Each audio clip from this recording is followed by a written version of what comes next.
Facts ہمارے پاس بھی ہیں اور کس چیز کے بارے میں ہے سالڈ خبر ہے اور وہ ہماری خبر نہیں ہے، وہ بھارتی میڈیا کی خبر ہے۔ ہم نے آپ کو کچھ دن پہلے یہ خبر بتائی کہ بھارتی فوجیوں سے ملنے گئے راجناتھ سنگھ، تو انہوں نے شکایت کی اور شکایتوں کے انبار لگا دیے گئے۔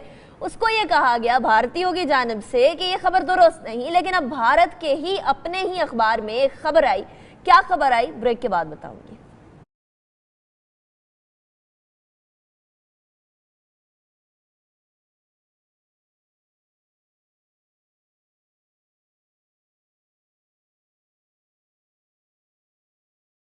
Welcome back after break. ناظرین، بریک پہ جانے سے پہلے بھارت کے اخبار کی خبر کے حوالے سے بات کی۔ بھارت میں تمام لوگوں کو بونس ملا اور تمام لوگوں کی تنخواہوں میں اضافہ ہوا، تمام سول افسروں کی تنخواہوں میں، لیکن کیونکہ بھارت کی فوج اتنا اچھا پرفارم کر رہی ہے اور پاکستان کے خلاف اتنی اچھی کارروائی کر رہی ہے تو ان کو انعام ملا۔ اور انعام کیا ملا حکومت کی طرف سے؟ وہ یہ کہ نہ تو ان کی تنخواہوں میں کوئی اضافہ کیا گیا جو کہ سویلین سائٹ پر ہو گیا، اور جو دیوالی پر بونس ملنا تھا وہ بونس بھی نہیں مل رہا۔ یہ ثبوت ہے اس چیز کا کہ بھارتی فوج سے بھارتی سرکار خوش نہیں، اور اس کے رد عمل میں بھارتی فوج بھارتی سرکار سے خوش نظر نہیں آ رہی، اور ایک ڈیفرنس، ایک گیپ نظر آ رہا ہے۔ ہلالی صاحب، بھارت میں بڑے دعوے کیے جاتے ہیں کہ جی بھارتی فوج بڑا کام کر رہی ہے، اور یہ بھی کہا جاتا ہے کہ بھارتی فوج بڑا خوش ہے، ان کو بڑی مراد دی جاتی ہیں، لیکن یہ چیز کلیئرلی انڈیکیٹ کرتی ہے کہ آپ نے سویلین سائٹ کی تنخواہیں بڑھا دی۔ ہر سال سب کی تنخواہیں بڑھتی ہیں لیکن بھارتی فوجیوں کی نہیں بڑھائی۔ کیا یہ سزا تو نہیں ہے؟ پاکستان کے خلاف کوئی کارروائی نہیں کر پائے، کوئی خاطر خواہ چیز نہیں کر پائے؟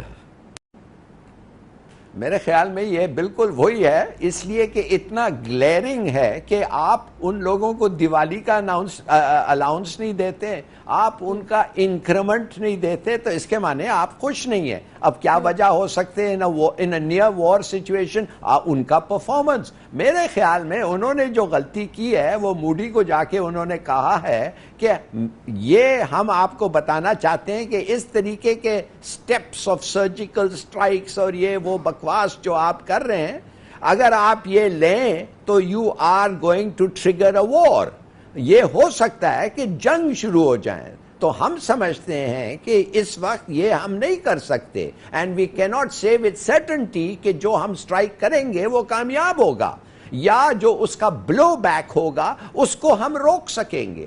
تو میرے خیال میں مودی کو اچھا نہیں لگا، تو اس نے شاید how can he show his manifest his unhappiness? تو ایک ہی طریقے سے وہ ہو سکتا ہے کہ ان کا سب چیز روک دو۔ ٹھیک ہے، اور یہ اور زیادہ مورال ڈاؤن نہیں کرے گا عامر جیسا؟ پہلے مورال بڑا ڈاؤن ہے بھارتیوں کا، وہ کشمیر کے اندر اتنے لاکھ فوجی ادھر موجود ہیں اور اس کے باوجود بھی کشمیر کے انتفاضہ کو روک نہیں پا رہے، کشمیر کی تحریک کو روک نہیں پا رہے، وہاں لوگ بار بار باہر آتے ہیں، پاکستان کا جھنڈا لہراتے ہیں، پہلے ہی ان کا مورال ڈاؤن ہے، یہ تو اور مورال ڈاؤن کرنے والی بات ہوئی نا؟ دیکھیں، جو بھی پروفیشنل فوج ہوتی ہے نا، سب سے پہلے تو وہ اپنے مقاصد کے لیے لڑتی ہے۔ پیسہ میں سمجھتا ہوں کہ بہت بات کی چیز ہے، مرال ان کا بہت زیادہ پہلے سے ڈاؤن ہے، جو آپ نے صحیح فرمایا کشمیر کی تحریک کی وجہ سے۔ آپ کو جتنے وہاں پر واقعات ملتے ہیں کہ جنون میں آ کے کسی سپاہی نے اپنے ہی ساتھیوں پہ گولیاں چلا دیں، یا انہوں نے سیولینز کے ساتھ کوئی ایسا اقدام کیا جو کہ ان لائک فوجی ہے، جو سولجر کو نہیں کرنا چاہیے، یہ سب اس چیز کا شاخسانہ ہے کہ وہاں پر ڈسپلن اور مورال جو ہے وہ کم ہو رہا ہے، خراب ہو رہا ہے۔ جو بھی پروفیشنل فوج ہوتی ہے اس میں اس طرح کی چیزیں نہیں ہوتی ہیں۔ ظاہر ہے کہ اس میں اگر پھر اس میں مانیٹری جو آپ فرما رہی ہیں کہ جیسا ہے کہ تنخواہوں میں اضافہ نہیں ہوا، اس کا بھی کچھ نہ کچھ امپیکٹ ہوگا، لیکن اس کے باوجود کہ بے شک تنخواہوں میں اضافہ نہیں ہوا، بھارت جو ہے اس ریجن میں جتنا وہ جنگی معاملات پر اور اپنے دفاع پر خرچ کر رہا ہے وہ کوئی اور ملک نہیں کر رہا۔ جو پاکستان کا پورا بجٹ آؤٹ لے ہوتا ہے نا، وہ ان کا ڈیفنس بجٹ ہے، اتنا وہ زیادہ اپنی ملٹری کے اوپر خرچ کر رہے ہیں، اس کے ریویمپ کرنے کے اوپر۔ اور اس کا مقصد سوائے اس کے کچھ نہیں کہ جو وار ہسٹیریا آپ دیکھتے ہیں کہ جو ہمیشہ بھارت کی طرف سے شروع ہوتا ہے، اس کی وجہ یہی ہے کہ ان کے مقاصد جو ہیں وہ اس پورے علاقے پہ غلبے کے ہیں، ان کی ہیجمنسٹک ان کے ڈیزائنز ہیں۔ تو اس کے لیے میرے خیال میں سوچنا بھی چاہیے۔ اور پاکستان میں آپ دیکھیں کہ پرویز مشرف صاحب کے زمانے سے لٹری ڈیفنس کے خرچے پر کیپ کیا گیا ہے، یعنی کہ جو بھی ہمارے یہاں خرچہ تھوڑا سا بڑھاتے ہیں وہ کچھ پرسنٹ ہوتا ہے جو کہ انفلیشن کو فیکٹر ان کرتا ہے۔ تو ہمارے یہاں در حقیقت دفاعی بجٹ میں اضافہ بہت عرصے سے نہیں ہوا. اس کی بڑی وجہ یہ کہ ہماری معیشت جو ہے وہ اتنی مضبوط نہیں, اور خصوصاً 2008 کے بعد سے, جب سے پیپلز پارٹی کی حکومت اور اس کے بعد نواز شریف صاحب کی حکومت آئی, تو معیشت ہماری بہت ہی نیچے کی طرف جا رہی ہے. ایکسپورٹس گر رہی ہیں, ایگریکلچر جو ہے ہمارا نواز شریف صاحب کے دور میں شرنک کر گیا ہے, تو ہمارے پاس پیسے نہیں ہے خرچ کرنے کو.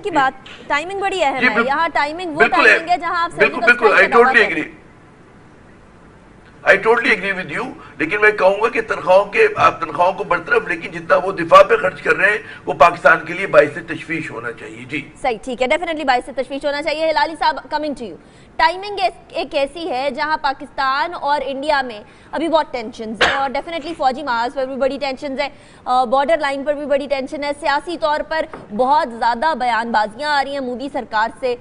ایسے ٹائم پر ایسا قدم اور اناؤنس ہو جانا, تمام چیز سامنے آ جانا, بھارت کے اپنے میڈیا کے اندر یہ چیزیں رپورٹ ہونے لگ جانا, یہ کیا یہ بتاتی ہیں کہ بھارت سسٹین نہیں کر پائے گا, اتنا پریشر سسٹین نہیں کر پائے گا جتنا وہ سمجھ رہے ہیں؟ مودی سرکار اپنے آپ کو یا اپنی فوج کو اوور ایسٹیمیٹ کریں, کیا یہ کہا جا سکتا ہے؟ دیکھیے, آپ نے یہ جو سسٹینڈ پریشر کی آپ بات کر رہے ہیں, جب ہمارے نیشنل سیکیورٹی ایڈوائزر اور ڈیول یا ڈووال جو بھی اس کا نام ہے, اگر ان دونوں کی جب باتیں ہوئی فون پہ, تو دونوں نے کہا کہ ہم چاہتے ہیں کہ یہ ایسکلیشن کم ہو, اور ہم نہیں چاہتے ہیں کہ ایسکلیشن بڑھے. تو دیکھیے, پریشر از ورکنگ اور دونوں طرف سے, I am sure pressure is working. میں تو صرف افسوس سے مجھے یہ کہنا پڑتا ہے کہ ایسکلیشن پہ ہم بڑے توجہ دے رہے ہیں, اور شاید ٹھیک بھی دے رہے ہیں, اس لیے کہ جو دو نیوکلیئر پاورز کے درمیان جب ایسکلیشن بڑھتا ہے تو اٹس بیکم ویری ڈینجرس. مگر یہ انڈیا نہیں دیکھ رہی ہے, اور ہم بھی دیکھنا چاہیے کہ کشمیریوں کے اوپر ان کی جو باربرزم ہے اس کا ایسکلیشن تو کم نہیں ہو رہا ہے. کرفیو چل رہا ہے, کشمیری مر رہے ہیں, اندھے ہو رہے ہیں, ریپ ہو رہے ہیں, اس کا کیوں نہیں پریشر ان پہ ڈلنا چاہیے میرے خیال میں. اور وہ ایک ہی طریقہ ہے ان کا پریشر ڈلنے کے مارے, میسو effort to project this thing. مگر مور دین دیٹ میرے خیال میں engage the United Nations by calling an emergency meeting of the security council. اس لیے میں آپ کو بتا رہا ہوں کیوں.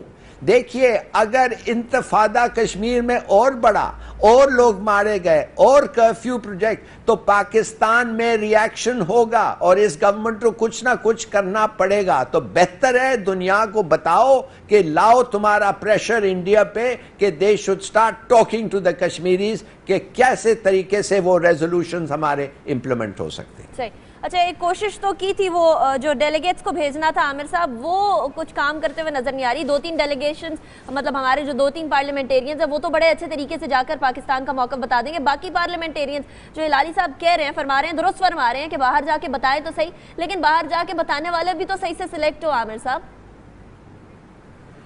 بالکل آپ نے, مطلب یہ تو بڑی دکھ بھری داستان ہے, اور اس کا آغاز ہوتا ہے کہ g prime minister Nawaz Sharif نے اس ملک میں, اس بدنصیب ملک پر فورن منسٹر تک ان کو اس بات کی توفیق اللہ نے نہیں دی کہ وہ ایک کل وقتی اپوائنٹ کر دیں. اچھا, اس کے بعد آپ کشمیر کمیٹی کو دیکھیں, مولانا فضل الرحمان صاحب اس میں جو ہے ہیڈ کے فرائض انجام دیتے ہیں. اب مولانا فضل الرحمان دنیا میں جا کر کس طرح سے اس کیس کو, کشمیر کے دکھوں کو پلیٹ کریں گے, بتائیں گے, یہ خود سوالیہ نشان ہے. پھر جو 20 لوگوں کا انہوں نے انتخاب کیا, اس میں سید مشاہد حسین, 1-2 لوگوں کو اور آپ لے لیں, بالکل درست انتخاب ہے. باقی وہ لوگ ہیں جن کو نہ باریکیاں پتہ ہیں ڈپلومیسی کی, نہ وہ کشمیر کاز کو صحیح طرح سے ایکسپلین کر سکتے ہیں. ان کے لیے میرے خیال میں فری جنکٹس ہیں, اور ہلالی صاحب میرے خیال میں زیادہ اچھی روشنی ڈالیں گے آخر میں اس کے اوپر. بات ہی کہ ابھی ان کے کیمرے کا بیان چھپا, انہوں نے کہا جی ہم مغرب میں جاتے ہیں تو لوگ ہم سے سوال کرتے ہیں حافظ سعید کے متعلق, وہ لوگ سوال کرتے ہیں. وہ بھی اٹیمپٹ یہ تھا جو ہندوستان کی خواہش ہے کہ جی کشمیر کو سینٹرل نہ بنائیں, بلکہ نام نہاد دہشت گردی کو آپ مرکز کا ایک مرکزی نقطہ نظر دیں, تو آپ اسی بات کو آگے بڑھا رہے ہیں. اگر یہ لوگ اس چیز کو بھی ڈیفینڈ نہیں کر سکتے, اور ان میں اس بات کی بھی صلاحیت نہیں ہے کہ مغرب کے لوگ اگر ان سے کوئی سوال کریں تو یہ پاکستان کا کیس صحیح طرح سے پلیٹ کر سکیں, جس ایکسپوزز کہ جناب آپ نے کس طرح کے لوگوں کو, کس طرح کے انکمپیٹنٹ لوگوں کو آپ نے تعینات کیا ہے کہ وہ پوری ملک دنیا میں جا کر پاکستان کا اور کشمیر کا کیس فائٹ کریں. میرے خیال میں فلاڈ پالیسی ہے, اس کے لیے بہتر لوگوں کا انتخاب ہونا چاہیے. اور ان 20 لوگوں سے پہلے تو آپ خدا کے لیے ایک فورن منسٹر کو تعینات کریں, بات وہاں سے شروع ہوتی ہے. بالکل, جو ایکچولی